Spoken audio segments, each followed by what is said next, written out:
قوم کا مفہوم बिस्मिल्लाहिर्रहमानिर्रहीम।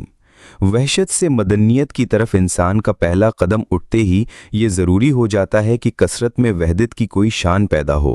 इंसान जब एक साथ जीने लगता है तो मुश्तरक अगराज़ व मकासद के लिए मुतअद्दिद अफराद के दरमियान ताउन, हमाहंगी और इश्तराकी अमल लाजमी हो जाता है। तमद्दुन जूं-जूं तरक्की करता है, इज्तमाई वहदत का दायरा भी वसी होता चला जाता है, यहाँ तक कि इंसानों की एक बहुत बड़ी तादाद इस वहदत में शामिल हो जाती है। इसी मजमूआ अफराद को कौम कहा जाता है। अगरचे लफ्ज़ कौम और कौमियत अपने मखसूस इस्तिलाही मानों में निस्बतन नए हैं, मगर जिस हकीकत पर इनका इतलाक़ होता है वो उतनी ही कदीम है जितनी कि खुद इंसानी तहज़ीब की तारीख़।